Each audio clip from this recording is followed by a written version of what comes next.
Welcome back to Blake's Craft Beer Podcast. I'm finally in the Columbus, Ohio area with these two amazing guys at an awesome brewery called Wolf Ridge Brewing. Please introduce yourself and tell me your roles here. My name is Francis Kunkler, and I am the master brewer. It's my official title. That's right. I'm Harry Pendergrast, and I am the head brewer. Master and head. And so talk to me, because you hear that term master and head. So what's the main difference between the master brewer and a head brewer? I think my role is more of a director of brewing operations and less of a, on the floor, theoretically. And Harry's more of my counterpart or equal, who is the one on the floor. Yeah, so I'm in the brewery every day with the guys and making sure stuff's done right and on time and making the schedule, making sure everything happens correctly. So how long have you guys been in your roles? Oh, was that like a year ago? I think it's almost 2 years. 2 years? Yeah. Good Lord. Yeah, I know. I think Chris left in May of 23. Oh my God, you're right. Yeah, it doesn't feel like it's been that long, but time flies. So have you guys always had this similar type of setup here at Wolf Ridge, or has your brought in new jobs as it goes along? Or it's fluctuated in various directions throughout the 9.5 or so years I've been here. 2 years ago in May, our previous head brewer, Chris Davison, left for another job in the distilling industry. And management decided to kind of shift how the, management of the brewery was organized. And that's when they offered me Chris's job and changed the title for whatever reason. And Harry was made the head brewer about the same time, I think. Yeah, that's so. So how did your story in the craft beer get started? Like way back? Yeah, all way the way? back. Okay, well, I'm from Utah. I grew up in Salt Lake City, and I was actually going to school for music. And I was okay at it. I wasn't like nearly as good as the people I was going to with. So I spent a while kind of trying to figure out what I wanted to do in school, away from school. And I was working part-time at a kombucha brewery. I had enjoyed fermenting stuff at home. Like I made sauerkraut and mustard and hot sauce, and I was doing kombucha at home. And I kind of decided that my path I wasn't going to go for music anymore. So I decided to stop going to college, and I went to my boss at the kombucha place, and I was like, give me full time. I want to work for you. I want to learn everything. And she said, no, like we're not going to be able to afford to bring you on full time. So then I started looking for other jobs, and I found a $12 an hour packaging essentially position in Utah. It was a big deal. Utah had just upgraded its liquor laws to allow 5% beer in stores. So my job was to sit at the top of our D-PAL on the canning line, and I had a roll of stickers that said now 5%, and my job was to put that over the label where it said 4%. Oh my God. So that's how I got started, and then COVID hit, and I got let go for a day, and then I got hired the next day, and we started making hand sanitizer, and it was this whole thing. It was a crazy time. But during that time, I was allowed more onto like the brewing side, and like they taught me how to work the brew house, and it kind of worked for me. Our head brewer at the time took another job. His wife was in the Navy, so she got stationed in Guam, and he got to go to Guam and open his own brewery. Like this investor dude wanted to open it for him, so I was kind of able to step into like the shift brewer role, I would say. And so I spent 3 years at that brewery in Salt Lake learning. I became their like daily brewer. We were only able to do one batch a day, so I was there every day, Monday through Friday, working the brew house. And then my now wife and I knew we were going to move out to Columbus in 2022, and we were out here for her sister's graduation in like May, and I just went around to every brewery I could think of and dropped off my resume and a bottle of beer that I'd worked on. And Chris was actually the first one to get back to me and said, one of our dudes just left, we'd love to hire you. And then I came out here like 6 weeks later, started on the brew house just as a shift brewer, and then kind of worked my way up to head brewer. So that's where I am now. I always laugh at Utah because they have Epic Brewing. That's Utah, right? Yeah. Uh-huh. And you had that Big Bad Baptist. That's nowhere near. Yeah. Uh-huh. The Epic Kombucha place, our guy was Epic's like old master brewer. Like he left that to go start this kombucha place with the owners. So I got to learn from him too, and he kind of showed me like, I don't think the kombucha lady, like I don't think she's gonna be able to get you in here. And he actually suggested to me to like try looking for a place. He was like, just go start washing kegs, just do something you can to get in there. And then I don't know if washing kegs or putting stickers on cans is more fun, but I did that, and yeah. So if you can only make a 5, how do they make it 10, 15? So in grocery stores and on tap, it has to be 5% or below. But they have separate like liquor stores that are state run. That's where you can buy wine, and that's where you can buy above 5%. Okay. So, and then we distributed out of state. So actually, I was in vacation in Boise, Idaho, and I had one of our beers on tap for the first time, and it tasted amazing because I'd never had it. It was like 9% as a Scottish heavy, and it tasted great. But They don't make it easy for them in Utah. no, they don't. It was interesting. Definitely coming out here was great because I was like, wow, you can just do whatever you want, essentially. It feels like it. Yeah. Comparatively. And Francis, what's your story? It's not very dissimilar from Harry's. In 2015, I had just come back from study abroad in Germany, and I really didn't want to go back to the valet job I had had beforehand while I was finishing at Ohio State. And a bunch of my friends worked here behind the bar, and they were looking for somebody for front of house. So I was like, I may as well just, get this for the time being. And while I was, I had a lot of short shifts as bussing tables and food running, and they asked for volunteers in the brewery to help them package. So I started doing that in the mornings when I didn't have class. And eventually it got to the point where 50% of my time was in the tap room or the dining room bartending, and the other 50% of the time I was, washing kegs, bottling beer, running deliveries and things like that. And one of our shift brewers at the time, much like you, left, and they were like, all right, we're throwing you on the brew house, pushing baby bird out the nest.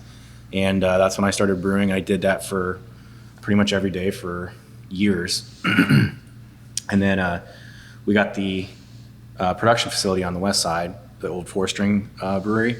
And we had guys over there. I was sort of split between both locations. I had graduated and started working in the brewery full-time. And we had a lead here, and I was the brewer. Then eventually he left for Little Fish and then Fatheads, and so I took his role as the lead here. And that was my position for a very long time until Chris left, and they offered me that position. And so sort of just right place, right time. That's awesome, you guys. Yeah. So I should be working, but instead I'm doing a podcast for a day. So let's get into the first beer today. All right. Cool.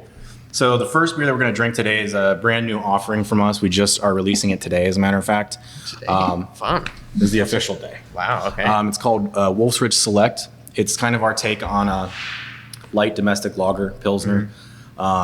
It was an interesting brew day. It came in on a Saturday. We had some guys that won a raffle through the OCBA, and it was called the Experience. And so they came in to brew it with me, but unfortunately they all teach high school. So it would be impossible for them to do it on a weekday, and those few holidays early in the year weren't.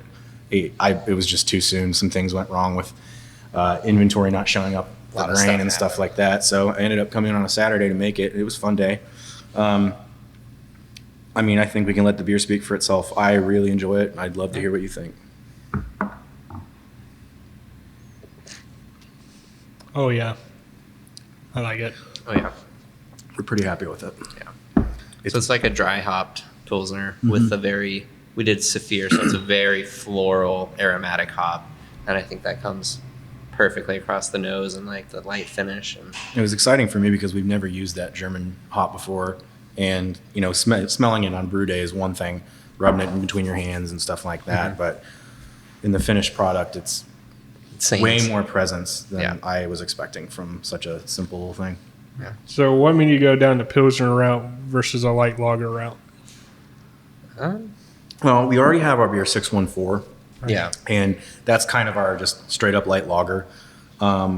The reason we went with this is, frankly, it's inspired by a very famous beer that I will not name drop.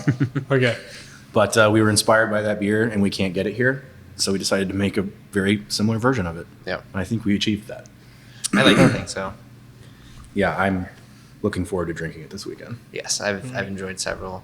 We canned it last week, and unfortunately, we had some low fills, so we had to take those home. And it's a real. Did it last the weekend? I know. Yeah. I had the cans I had dents in them, so we can't sell those either. We can't sell those either. Talk about getting into lawn mowing season. I definitely could Yep. crush these. Yeah, that's why we went with the larger size too. Just it's a new offering for us because these are in 4-packs. So we think it's perfect. Just grab a few, hang out on the I'm porch. shocked you didn't put them in 19.2 yet. We've talked about that off and on for the past couple of years. I don't know think if our we'll can line can handle that. I Yeah. think it technically can, but we don't have any of the upgrade parts for it. Yeah, and those are not cheap. Not at all. So where did the 19.2 start coming from? Did they always sudden like, hey, let's put stuff in bigger cans? And I couldn't tell you. I suspect that it. I think it's like the gas station market. Yeah, that's what I would say. Is it's something you can pick up on the way home, and it's just like it's not a full case of beer. It's Yeah, just you you can buy get a home single. on a long drive or something, Yeah. and you just have your one thing in the shower and go to bed. Or I don't. That's what it seems Yeah. like to me. But I don't buy most of my beer at the gas station anymore. yeah, I think it's harder for us because a lot of those 19.2s are really high ABV. Yeah. So only like the biggest production ones, breweries are able to like afford to make cans like that and sell them at that price. because some of those cans, and you look at the ABV on it, it's like, Yeah. oh boy, that's all I'm drinking tonight, I guess. Literally, Yeah. It's a 19.2 ounces of almost 10.5%, 8.6 to 10.5. Like I saw one of a dragon's milk, I was like, A little finisher. that sounds like a bad night written all over it. That's a small sip of beer type beer. I Yeah, I haven't mean- had that in ages. Selecting it up at 4.8%, so I'd much rather. Yes, I'd much please. rather enjoy a few of those. Yeah. I say this all the time, but it's amazing how I've grown into this style. It's not a style when I started drinking craft beer. That's something I would go towards right away. But Yep. thinking like on Saturdays and Sundays, I'm looking at my fridge. It's like, man, I just want some lighter stuff in there. Yep. And it just makes the weekend go by a lot smoother. Yeah. Yeah, it's nice to have a couple beer flavored beers in your fridge at all times. Truly. Right. I mean, that's what every brewer I know prefers. 4.8, 5.2% Pilsner or something. Yeah, To one yeah, of they those. come full circle. They go back to what they sneak out of their parents' fridges or have at high school and college parties, and then they do the IPAs and the stouts, the barrel aged stuff, the sours. But at the end of the day, Old they will Reliable. come back to old Yeah. reliable. Yep. Because when I got into craft, I steered straight away from those light stuff. I'd be I didn't go to college, but I had some friends in Bowling Green, and I think one October they had me come up for their Halloween thing, and I had the Atomic Pumpkin from New Belgium. Oh yeah, Oh, yeah. Yeah, and my buddy was like, "Ooh, that's better than one I have." Whoever has the biggest number. Yeah. So, talk to me about Wolf Ridge history. When did it start, and what was the idea of Wolf Ridge? I'll let you take that one. So the original idea for this business was to the owner, Bob Suter, and his father wanted to open a restaurant. But they could not readily get the liquor license for that. So Alan decided, if you make it a microbrewery, I'll co-sign a loan. So 2 birds with 1 stone. It's been open for, I believe, I want to say, I think we're 13. coming up on our 12 years. 12th year. 12 years In this September. September. I believe September 27th, thereabouts, is when they originally opened up. And originally, it was just the dining room. We rent this space, and it was just the dining room with the brewery downstairs. In about 2015, when I started working here, they had just opened the tap room, started renting that space. The room we're in right now in the kitchen on this side used to be storage for the owners of the building. Oh, wow. So it was just all kinds of random junk that had been accumulated. The building's over 100 years old. In the early 1900s or mid 1900s, it was a truck depot and dealership. So that garage door that you came in, that was where they did their maintenance and things like that. There was a workshop downstairs where the brewery is. The dining room was the showroom. There are several other businesses in between that business and when Wolf Ridge opened, but if I'm not mistaken, some of the records were destroyed in a fire at one of the warehouses the city collects those things in. But this was all kinds of random stuff over the last 100 years. And then we eventually got a loan to turn this into an event space and add onto the kitchen. And it's been that way for a while. Then we got the production facility. We don't brew as much here as we used to. We used to do all our production here. We had 3 45-barrel tanks actually along the wall where those booths are in the tap room. So we'd be packaging off of those during service sometimes, which was kind of a pain. Hated seeing people leaning on valves and things like that while they're drinking in the tap room with their kids. And it's like, that guy doesn't know there's 15 pounds per square inch of pressure in there. Yeah. Blast right So off. when did the production facility start? We started, I think, 2019, 2020. Okay. Where's that at now? It's busy season now, so about this time of the year, every year we start getting full production mode. It took us about maybe the better part of a year to get that facility up and running. It sat empty for about a year and a half after 4-string closed down, and there was still some liquid in tanks. So we had Yeah, they just left, right? They didn't. it was almost like an overnight Yeah. situation, unfortunately. And Like, I've so heard horror stories of trying to clean the tanks after it a year was- and a half. Of, at that time, So where was 4-string at? it's on the west side of Columbus on Hague Avenue. Okay. Um, To be it's- honest, I don't even remember much of them. But They were known especially for what was it? I think they did Brass Knuckle. They did what was it? Hilltop Lager. I think that's contract right, brewed yeah. somewhere else now, but they had been contract brewing for a while. So one of the tanks that I had to empty and clean had the Wild Ohio Blueberry Lavender tea beer thing, is what had been in that tank for a year and a half. oh, wait, these beers were in the tanks for a year and a half before you guys bought it?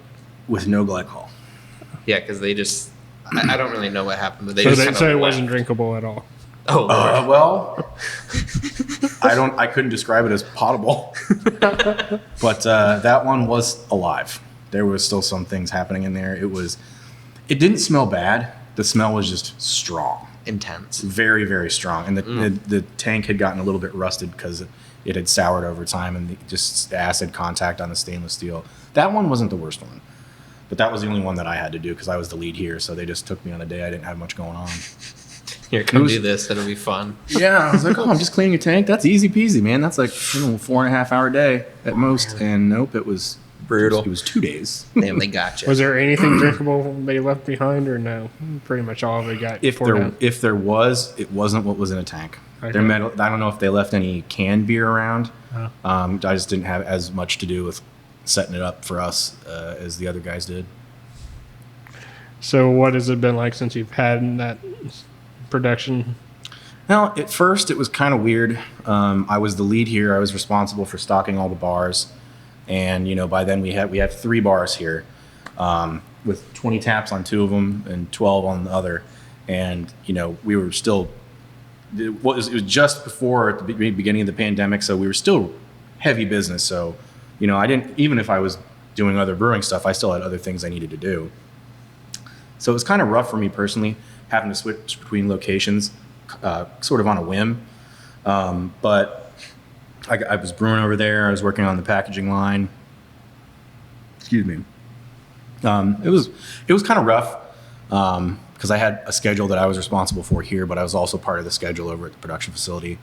And once we got enough staff over there, and it kind of, we found a rhythm, and I knew well in advance when I needed to be there for anything. That wasn't too bad. And then it was kind of just like that until Chris decided to leave, and I was going to take his job. And I was like, okay, now it's kind of back to how it used to be, where I have stuff I need to do here sometimes, and it doesn't always work out the way I want it to if I've got things I've got to do over there. And even if I am sort of doing all the behind the scenes stuff that I need to do. It doesn't mean I'm not also on the floor when I need it to support them or do a brew or something like that. So what gets brewed here compared to what gets brewed at your production? The things we do here, in my opinion, are some of the more interesting things we do. It's going to be smaller batch stuff. We have a 15-barrel brew house here as opposed to the 30-barrel brew house over at Hague. We also do all of our sour brewing here now. We used to do kettle sours, and we've done them occasionally at both locations, but our barrel-aged, barrel-fermented sour program is strictly here. And we're excited about that because we have 2 fooders. Are you familiar with those? Mm-hmm. We have 2 about 6.95 or something barrel fooders that we're getting some cool lagers and things put in them over at the production facility for a while. But there was not really a lot of excitement around them. We kind of went with barrel-aged this beer and not really giving them their own identity. Well, we moved the fooders over here, and next week we're going to inoculate them and turn them into our sour fooders.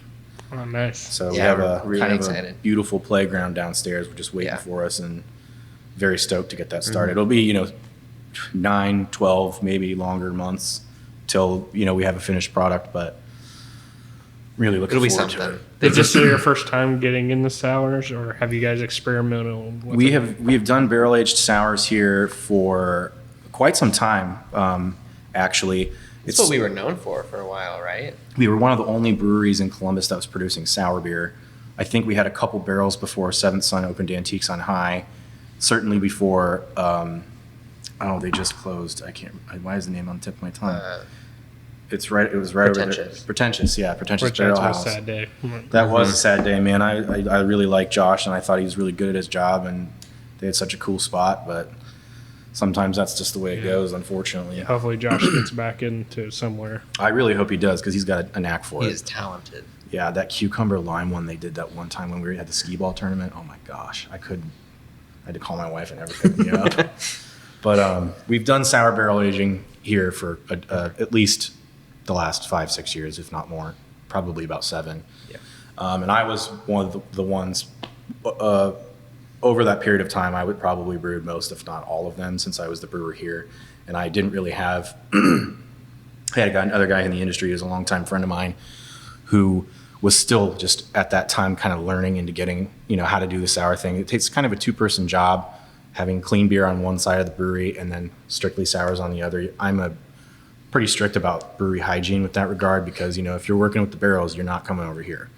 Because how easy is it to cross-contaminate stuff when you're working with sours? It's as easy as it is that we have no sour things deliberately in our production facility, and from time to time, things after fermentation do test positive for wild yeast or bacteria. So all it takes is when we make Daybreak and we put the coffee beans in the bright tank, Gust of wind could blow something in. A piece of hair falls in, especially the wild yeast or yeast that are diastatic positive. It takes one cell. So, that's why we test for it, because it's very easy.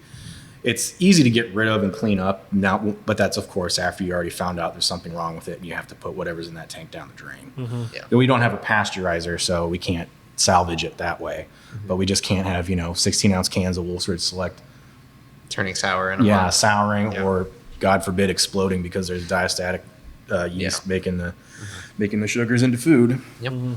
Yeah, so we test every batch that goes out of our production facility before it reaches the can line, just because I've heard a horror story of having to recall some stuff, and we never want to do that again. No, it's usually it's unfortunate. It happens, but that's why, like you said, that's why we test everything. Yeah. We test our clean barrel aged stuff over at the production facility before it even goes into a tank. Yeah. Because we don't want to. And it's not like it's an issue that we're like always concerned. Oh, is it going to pass? Is it going to pass? It's like the off chance once a year something happens to one batch. Like exactly. I think it's happened exactly 2 times in 2 years, and it's we test because we know it's possible, but it's cheaper to test than to package and recall. Yeah. So yeah, it's easy. I've heard bad stories about brewers taking apart their heat exchangers, putting them back together in an unhygienic or incorrect way, and you get pediococcus in there, that would destroy that's a it. resilient bug that will ruin it potentially. Yeah. So that's why I'm very strict about that. Yes. But we are doing that intentionally into the fooders, and we're really excited about it.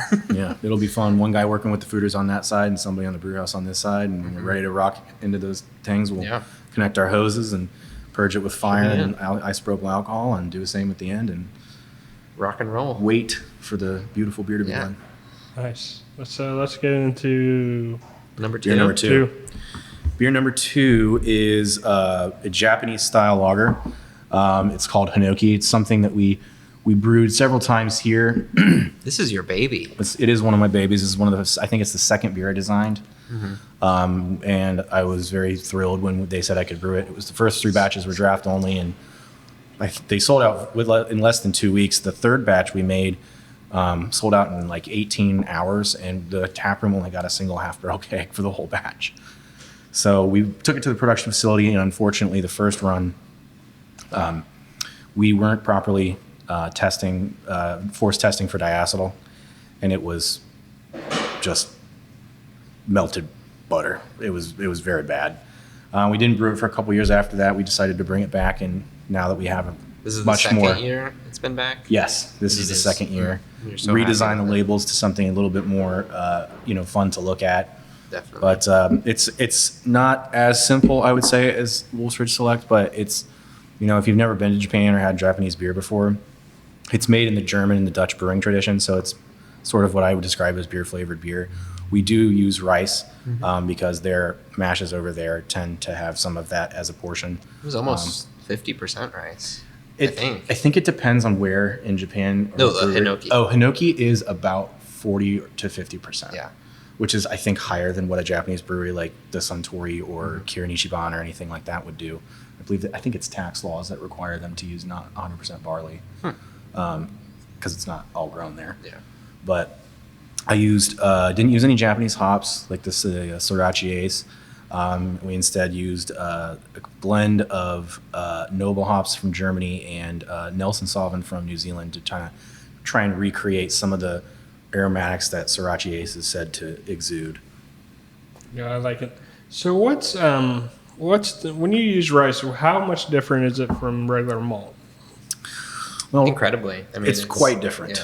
Yeah. Rice is still a cereal grain, but similar to like rye and wheat or oats, it absorbs a lot of moisture, and so it gets very, very thick. It has, I think, higher protein, and it provides a lightness to the body of a beer. I've heard some people describe the flavor as strange or like cereally. I don't personally get that in really any rice beer I've had. It can be tough to work with because it absorbs so much water. I've never really gone more than 50% of a grain bill with it just because I'm terrified that it's going to be a stuck mash. And I don't want to do that to myself or one of the guys because that's a bad day. It's the worst day. It's gonna be horrible to clean up, huh? Easier to clean up than to get the beer, on brew day when you're trying to transfer the wort from the mash tun to the boil kettle. If you've got a really thick mash that's like compressed with all that moisture being sucked up, it just takes forever to move it. And, we don't want people to have to work 12 plus hours just to get the brew done. I'll never forget. I'm part of the 513 craft brew group over in Cincinnati, and Third Eye Kelly invited us to do a big stout with them. Mm-hmm. Ooh. And there was lots of grains in it. And he asked, "Who wants to clean the mash tun?" And we were, because you know how collaboration brew days are, we were all a little liquid courage, and I said, "No, this is gonna be fun." Didn't expect to get put to work. No, How dirty did you get? not dirty. Not dirty. enough. Just Luckily here, over at the production facility, we have a pump that moves all the spent grain out to a trailer. Here we have to take these bins down the ramp you passed in the tap room on the forklift and maneuver it right in front of the mash tun, and then we can just slop it all in there. But if there's more than like 900 pounds of grain in that mash tun, especially if it's a lot of, the stickier stuff, getting back up the ramp can be a nightmare because if it sloshes out of those bins and it gets under the wheels of the forklift is not going up the ramp. It's going to go back down, though. Whether or not you want it to. It's happened to me. It's happened to others. I'm sure it'll happen again eventually. Yep. So our stout's like the worst when it comes to grains, or are there others?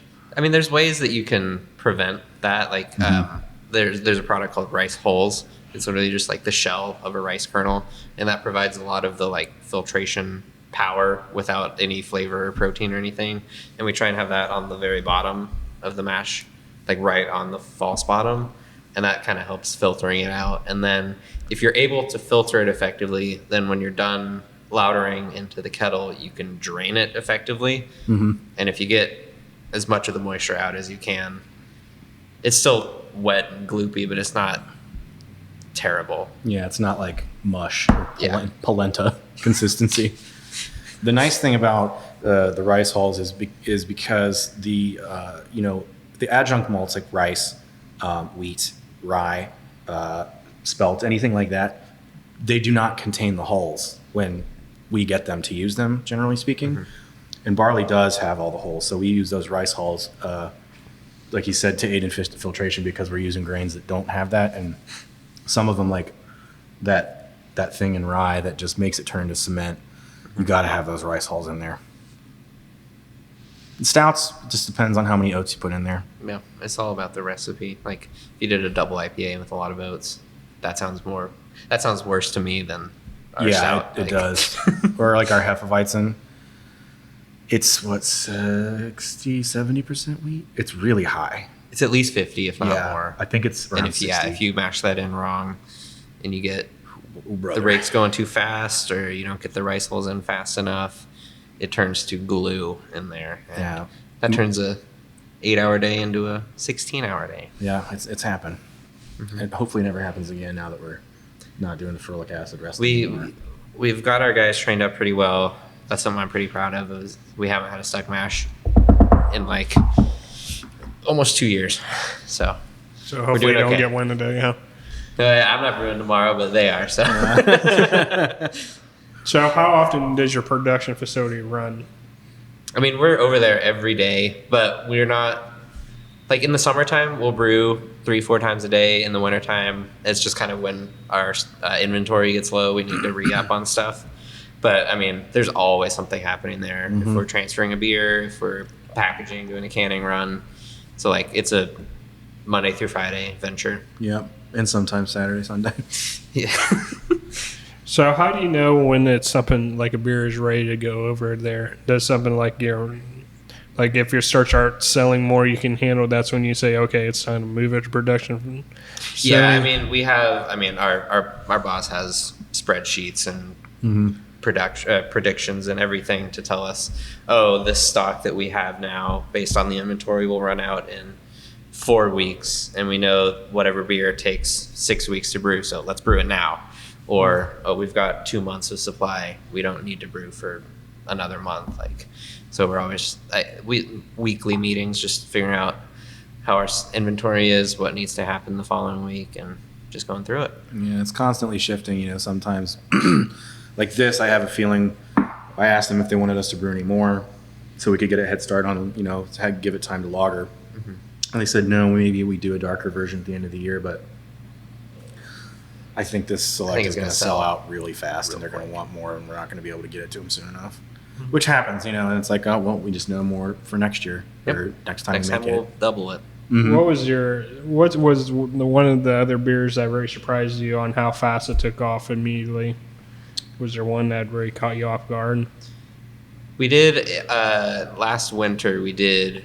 We called it Night Break. It was our dark version of Daybreak, and we knew it was going to be good. We very slightly altered the recipe and it came out not quite jet black, like you could still see through. It's still translucent, but it had this nice, like Daybreak is very smooth, and this had that smoothness with also like this hint of like espresso kind of bitterness up front, and we did 60 barrels of it thinking it would last like a month or two, and it sold it was gone in like 3 weeks. Yep.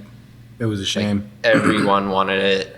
Everyone was hyped for it. The can looked really nice. The beer tasted awesome. And So yeah, I think this year we're at least doubling it, if not more. Like, Yeah. Can you put it in a barrel too? I'm kidding. Maybe I mean, we could. a short period of time. Yeah. Don't like to let lower ABV things sit in the barrel for too long, since we know, those aren't airtight. So we are a lot less confident. We Yeah. don't have much control over what goes in those. So that's a thought. If we had a nice bourbon barrel, we could do that and maybe let it in there If for we got like a fun 3 weeks or something. barrel. Yeah. It'd be interesting. If we got a Nocino barrel. Nocino night break. I'll talk to the guys. All right, let's do the third one. Yeah, this is our Donnerwolf Kolsch. This is a collab we did with Thunderwing Brewing. And it's, again, a very classic Kolsch. I tried not to alter the recipe too crazy from anything that you wouldn't see in Germany, but we added Mandarina Bavaria in the whirlpool, and that gives it that kind of tangerine orange peel like finish that I think just sings in this beer. It is quite nice. I actually think it's a lot more apparent now than it was when it was completely fresh. Yeah, and it's had a lot of time to settle out in the keg. When we kegged it, it was a little cloudy, and I was like, oh my god, it's not good enough. Like, what are we gonna do? And I think it's quite nice now. I am very happy with it. Yes. And I mean, you poured this like 40 minutes ago, and it's still got head on it. Which is what I want. And so every... Is that it? I'm tasting weird. Never mind.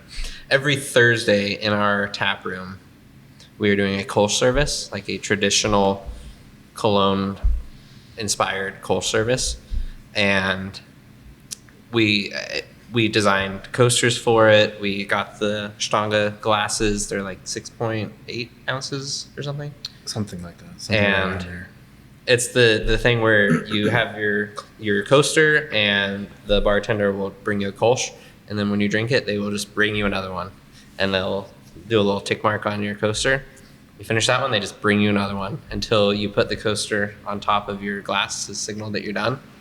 And it is a great way to just come to the brewery. You don't really have to think about ordering. You just get brought another beer, and they're small, so they don't warm up. You finish them while they're still cold and fresh, and it is just so much fun. We're really happy with how it's going so far. There's a brewery down in Cincinnati does that similar Yeah. thing, and it's I forget. I always forget the name of it, but it's Yeah. over near Rhine Guys. But, Okay, cool. Yeah. but cool they thing. do this similar thing. It's every like third. My buddies down in Cincinnati had me come down one time. It was so cool. It was so different, but Yeah. it was amazing how fun it was. And Yeah. The Germans have been doing it for a long time. They've had it right for a long time, Yeah, too. they know what they're doing. So we're trying to emulate that, and it's every Thursday in our tap room, and we're very excited for, especially in like patio season coming up. I think it's gonna crush. We're very excited. Cold season's just getting started, as far as I'm concerned. I know we need to brew another one. We should talk about that. so this week. how popular is like the German styles? Obviously, you have a lot of German style breweries in Columbus, but is that like the focal point in Columbus? You would say? I might be biased because it's my focal point. Yeah, me that's- too. If I had to choose any beer, it's a German lager. Like, that's my go-to pretty much anywhere. I would say definitely trends are moving away towards triple hazy IPAs and stuff like that, and more back to like the basics of light lagers, pilsners, pale ales. And so I'm very happy with that trend. But I would say it's pretty common in Columbus for at least one or two options on tap to be a basic German style. Yeah, and I think that pre-pandemic, pre-COVID, Columbus was a stout and an IPA town. Those are what sold. Barrel-aged stouts, dry stouts, any kind of IPA, you name it. Those are what sold the best. And when we started doing, our coffee vanilla cream ale, then that became a big seller. Things like that, infused beers. People are always going to get beers that have fruit in them. But with the way the economy went after, COVID shut down, I think it just made sense to sort of return back to the basics because one, the breweries could afford to make it. Two, the customers could afford to buy it. And three and four, people maybe don't know it, but there's craft beer doesn't have to be, something crazy, fruity, hoppy. Doesn't have to be 2 pounds per barrel IPA. Doesn't have to be 12% stout. It can be just a little baby, something to not have on a nice warm day, or the dark version of something like that you can have when it's cold outside. Because where are people still wanting IPAs, or We still sell a lot of our IPA. I can't say, we have 2 core IPAs. We have just Wolf Ridge IPA, just pretty much traditional, not too traditional, but and it's American IPA, and then hazy, which is our take on a hazy IPA, and they sell decently. We don't brew them nearly as often as Daybreak or 614. So people still get those, and a lot of times, when people come here to have dinner in the tap room or the dining room, a lot of the people that sit at the bar are there for the IPA. You have a person come in and say, I just want an IPA, or I just want a stout. Then you have other people who are more discerning, and they're like, oh, I have to look at the menu and think about it. Then you have brewers who come in and are like, do they have anything really cool? Nope. All right, where's the lager at? Yeah. what is the balance point on having creativity and also having your normal style lagers and stuff like that? Where are people with that nowadays? I think it depends on what kind of brewer or what kind of drinker you ask. At least personally, like Harry said, this is the stuff that we want to drink, these first 3 beers. That's what I'm going to order if I go out to eat, if I want beer. But just because they're simpler in the eyes of, customer or even some brewers, there's still a lot of creativity that goes into these. Definitely. The Wolf Ridge Select, like Harry basically wrote the recipe for that, and I looked at it and was like, gorgeous, send it. Yeah, I tried to make it as simple as possible. I think there were 3 malts and 1 hop. And you do need to have a little bit of creativity when you design something like that, because it's very, if you put the hops in at a different part of the boil, or it's going to totally alter the way There's the nowhere beer to tastes. hide. Yeah, there's I was nothing about for to us to say, hide I behind. mean, people might not call it, but when you make these styles, you're like you said, there's nothing to hide from. You can't go let's put pineapple or something in here. Yeah. I think that's how you or tell. lactose. Yeah. Luckily, I'm kind of happy. So a lot of places are starting. We're to getting lean away from that. Yeah. Like when I go to a brewery and order the Pilsner, that's like my guide. That's my baseline for how the brewery does. Like, does the Pilsner taste good? Is it clean? Is there a nice finish? Yeah. Like that's how you tell a good brewery from a great brewery, I think. And you can tell. Where is Ohio? You feel on your pilsners, or is Ohio getting better with their pilsners, or is it still up and? I'd say so. I think so. Yeah. Drastically better than 10 years ago or almost 10 years ago when I started working in the industry. Especially with I've always liked to make German styles when I was the lead here, but I have a bias because I have a degree in German language and literature and lived there for 6 months. Drank a lot of Kolsch while I was there. Sounds lovely. So I feel like I've learned how to produce a good German style lager. And the American brewing tradition is not dissimilar from that. But it was, a labor of love, me learning how to do it sort of on my own with Chris's help and the support of the other guys who taught me. But, I've made some bad batches of Kolsch that were, again, I'm like, I hope no other brewers ever drink this. I hope it's just other customers. But, with CBC, when they opened up their new production facility over our way, their tap room had a really, really good Italian Pilsner on. Their lagers have come, I think, leagues from what I remember drinking when I was, 21, 22. And with Gamut, Hilltop Lager, I think, was a good lager beer. And, it was consistent, and there was especially nothing for that to hide behind. Gamut, their Pilsner speaks for itself, man. I go there, and if they don't have a Dunkel or an Oktoberfest, that's what I'm drinking. And I'll be like, no, maybe I'll try their Kolsch, or well, maybe I'll try the Kolsch, whatever. And I just drink their Pilsner. It's got medals that it deserves. Yep, truly. And I haven't been there yet. And I noticed you had an old brand come back in Columbus, Holsters. Oh yeah. Yeah. How cool was that to see like an old brand like that? It was really nice. I got to talk to them. We went to a Winter Warmer festival up in Cleveland, and I got to chat with, I think, the owner there, or the brewer. I can't remember his title. I was a little overserved at that point, but very nice, and it was great to chat with them. And I definitely want to bring the team out over there and get to meet them and see their facility. And That'd be a really cool field trip. yeah, it would be a lot of fun. All righty. I'm sure a lot of people know this next beer a little bit. A little bit. A little bit. So this fourth beer that we're trying today is Daybreak, but it's not the Daybreak that you guys are going to know and love from cans and stopping in the tap room.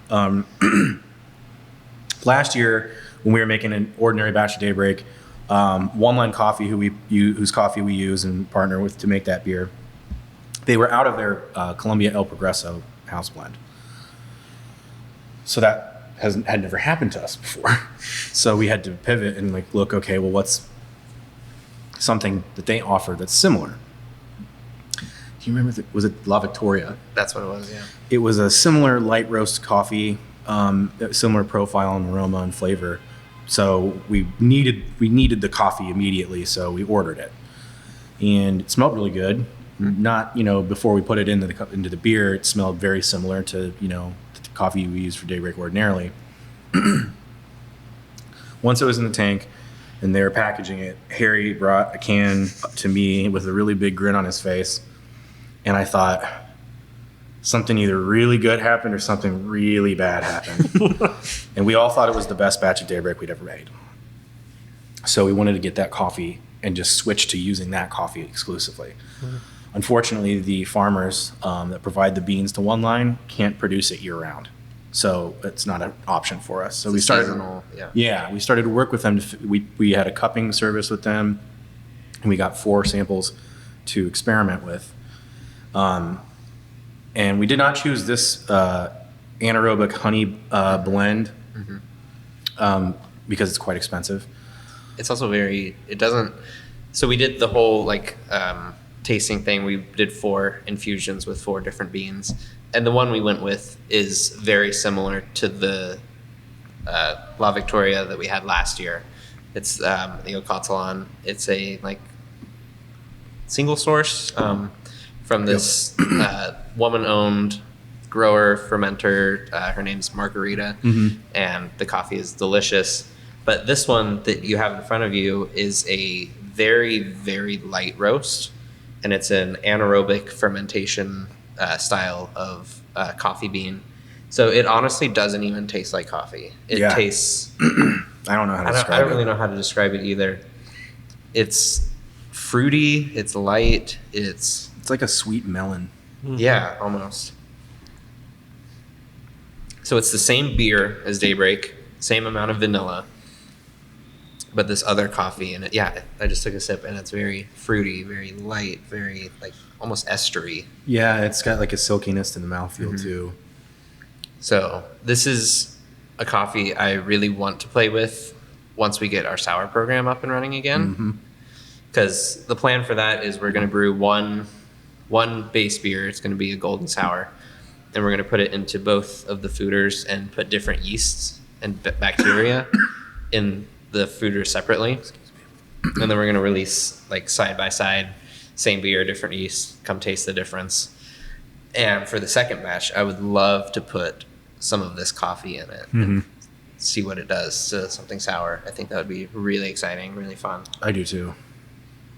It's strange. It's the exact same as ordinary Daybreak, and apart from, I think the beans, half a pound of coffee in this one. No, it's good. I've always enjoyed your Daybreaks.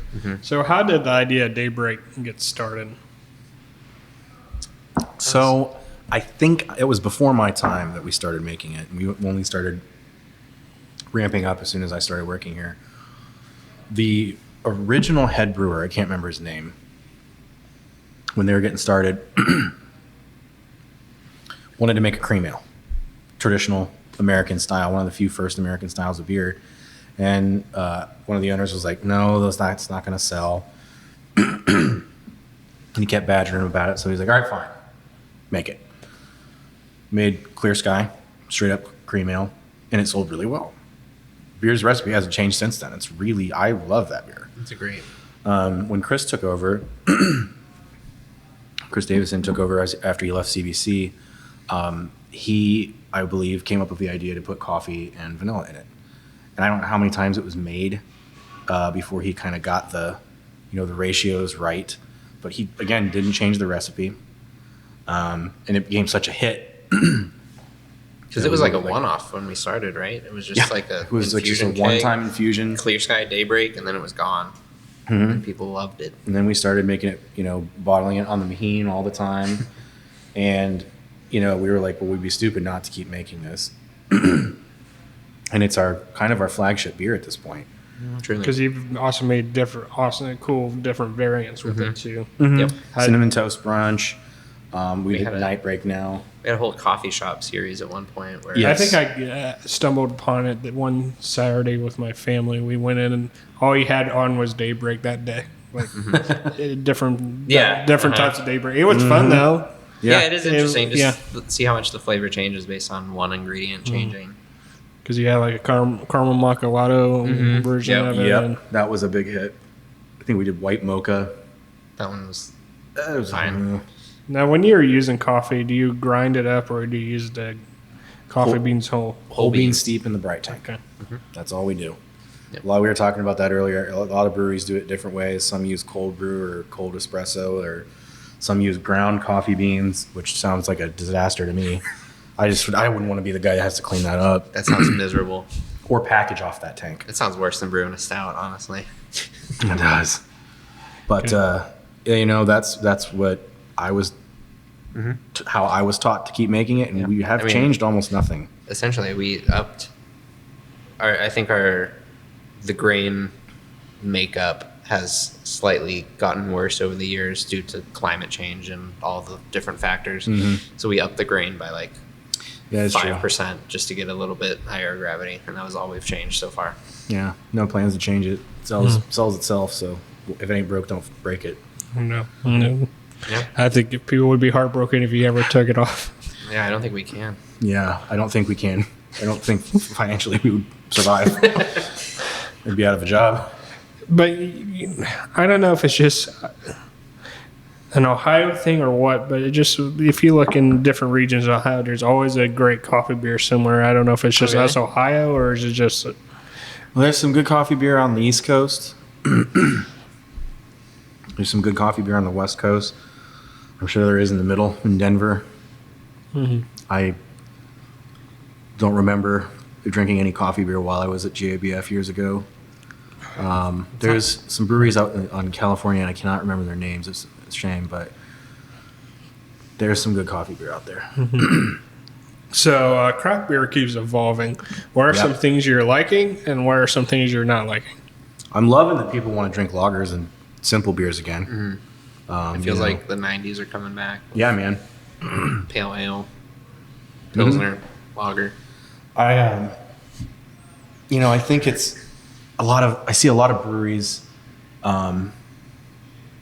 especially ones that are starting, and it's always hard to kind of like try to stay ahead of the curve. We've missed, I think, a lot of opportunities along the way, when people started producing their own hard seltzers, which is years after White Claw and Truly has been a phenomenon. And so it's kind of like, well, you're never going to catch up to that. Yeah.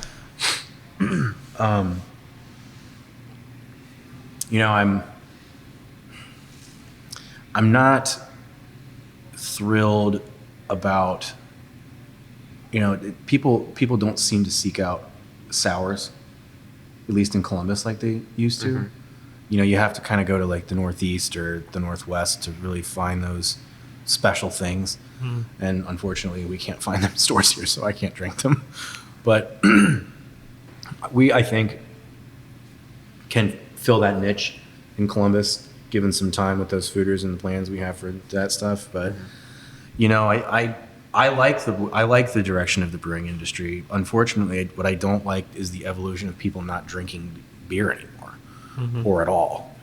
Which, I'm not judging people who don't drink beer or don't drink, but we do need people to drink beer to have jobs. And I think the people to sell the beer, somebody must drink it.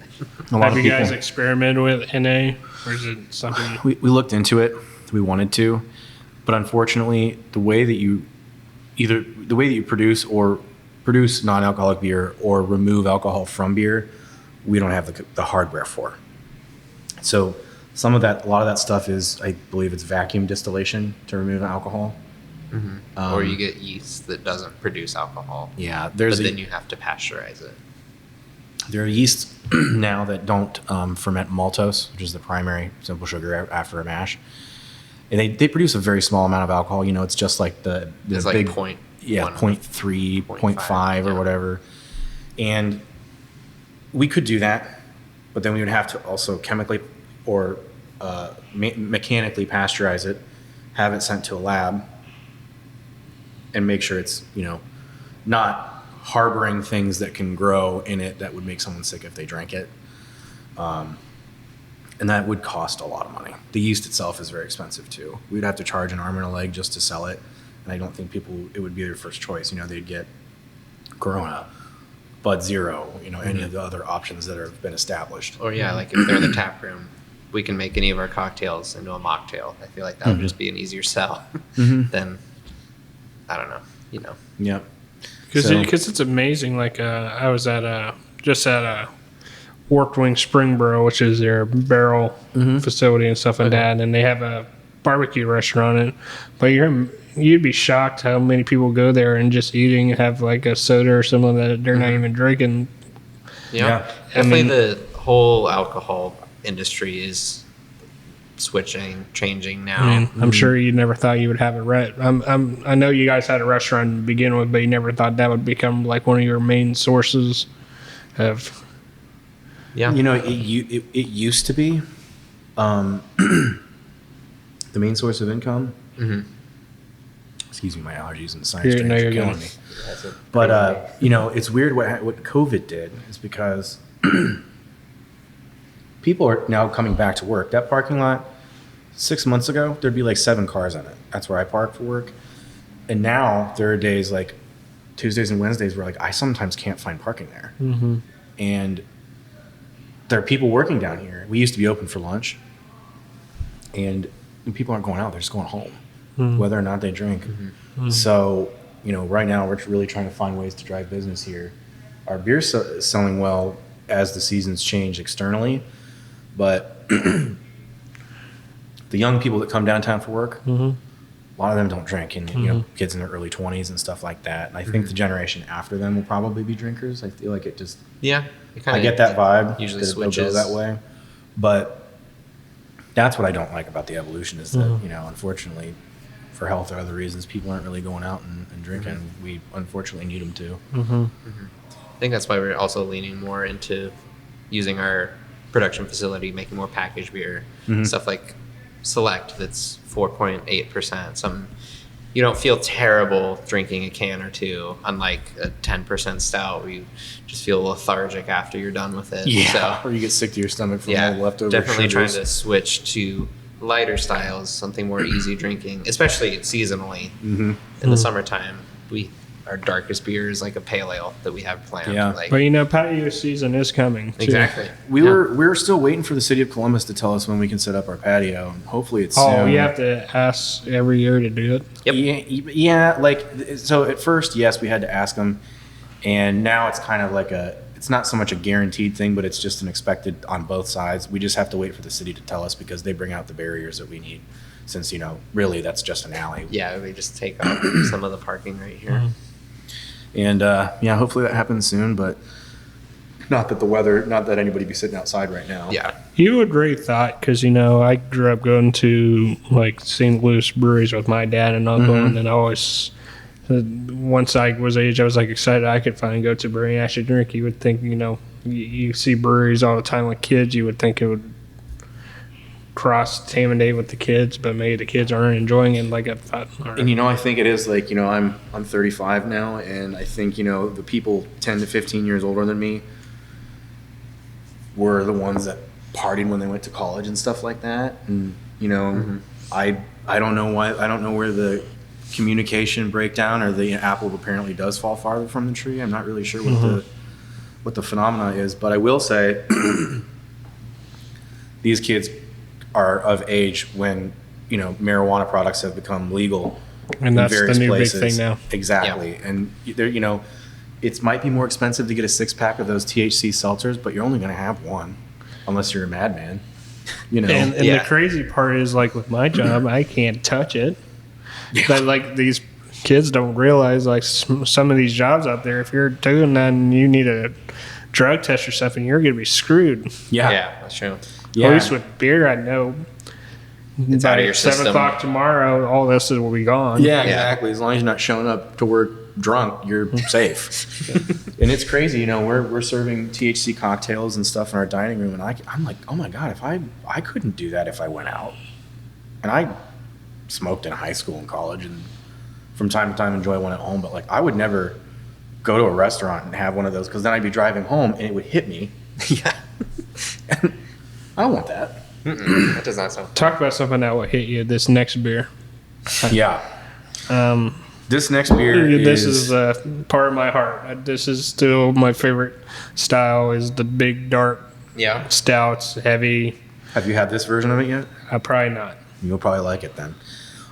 This is Dire Wolf, our Russian Imperial Stout. It is about 10.8%. This one's probably a little bit stronger. It's called Double Double Dire Wolf. We were graciously given, was it 4 barrels? 6 barrels? I think it was only 4. We got 4 barrels from High Bank Distillery, and it is from their Whiskey War 2022. The double whiskey. The war, double Whiskey War. which won gold in the California Spirits competition, which is, from what I understand, like the competition in the world. It was voted it got a gold medal. It was the best blended whiskey in the world in that year. And there's a really cool article about it in Forbes magazine. And we got the barrels. And they produced that same whiskey. I actually bought a bottle of 23. It was not nearly as good. Yeah, they also, when they gave us the barrels, they gave us a bottle. And man, that went quick. It was delicious. And I am not a whiskey drinker. And I was flabbergasted with how smooth it was. It was like 56%, and it tasted like the smoothest thing you've ever had. Like, you think it's going to be like pouring diesel fuel down your throat, but it's not that harsh. It's very smooth. Yeah, it is. It's harsh just, when it touches your lips, just like any strong liquor is going to be. But immediately that's gone. So how long was this in those barrels? Fuck, that's good. Whoopsie, I swore. I almost made it to the end. I think it was like a year and a half. And I can taste it. Yeah. I can taste it, the back end and the back of my throat. That just after you swallow. That like warmth you get. Yeah. This was a pretty cool thing. It was really exciting. And then they came out while we were packaging and hung out with us. It was a very limited run. I think we did like 55 cases or something. But they hung out and they brought a bottle, so it got a little crazy at the end of the day. But So was Dire Wolf itself like one of the original ones as well, or is it something that... It's been around for a while. I believe that was Chris Davidson's recipe. I don't think the guy before him was into beers like this. I think this is all Chris. It is a hell of a beer to brew. yeah. It is. We have had stuck mashes on this one when people added oats too early. I may or may not have been one of those people. Okay. But we figured it out eventually. It was hard for us at Wolf Ridge when it was still the original crew. We wanted to design another big stout, and it has changed due to cost of goods since then. But That's something we've worked on a lot over the last years, altering the recipe. It still tastes like really good, but this had so many different kinds of adjunct grains in it originally that when Chris and Brian and I years ago were trying to design a new stout, we didn't even really know where to start because this kind of already had everything in it. And it's changed a little bit since then, but I haven't noticed a difference. I think it's a great beer. I used to be very big into the big stouts. I think I like this one because its body is not quite so high as some of the others I've had the last 10 years or so. But yeah, this is a beer that we don't brew it very frequently. So the sell rate's fairly low, But when we get low on inventory or run out, people lose their minds.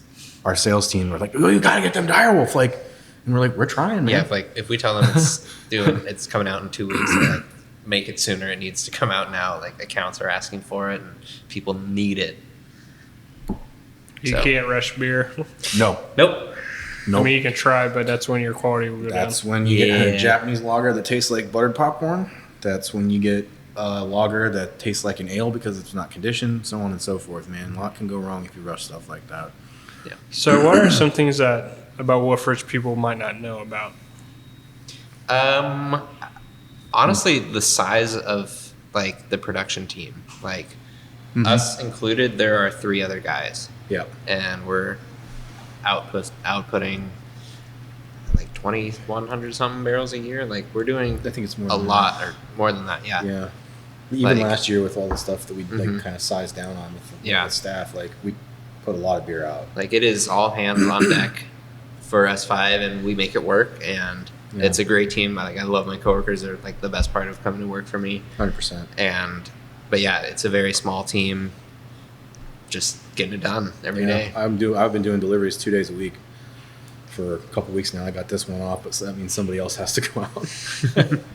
So yeah, that's a really great point. We have a very small production team compared to, I think, what people might think.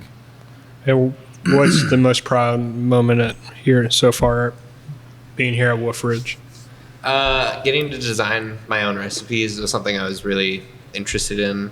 I didn't really have that experience at the brewery I worked at in Salt Lake, and Fran has let me kind of not take over, but I think we're like 50-50 on design. So like Hinoki was Fran's recipe, but Select and the Kolsch were my designs, and like we're doing 3 next week beers that I wrote. And that's like my favorite part of working here is experimenting and making new things and doing stuff like that. Yeah. I think another thing to be really proud of is we had a staff member who went off on her own and is now working at Hocking College. But a couple years ago, a girl had just graduated from that college, and she joined our staff, Gwen Armstrong, and you know, she's a very young girl. There's not a lot of females in the brewing industry, and there's a lot of issues that they unfortunately have to put up with as women. So seeing her kind of rise up very quickly and really learning a lot very quickly. And she designed our Women's Day beer for that year, and like all these female brewers came and brewed it together, and we're hanging out and having a good time. It was really cool to see. I was really proud of her at the end of that day, and I told her that, and she cried. Yeah. And I was like, I'm not trying to do that. Yeah, Gwen's the best. I mean, she's running the fermentation science program down at Hocking College. She's the head brewer of. You met her? Yeah, we met her at the women's. Yeah, she's great. Down over in Cincinnati Yeah. the other Yes. day. Yeah, I adore that little girl. Yeah. So she's a great friend to us, and it was sad for us to lose her about 1.5 years ago, but I'm so happy for what she's done. Mm-hmm. And yeah. She's somebody to watch out for. Yeah, she is going to be a leader in this industry in the next 5 years. If that. Yeah. Well, thank you so much for letting me come out, and I've enjoyed being with you guys, and I love Wolf Ridge. Yeah, Cheers. Thanks, man. Yeah, Cheers. thanks for coming out. Yes. Appreciate it. Cheers.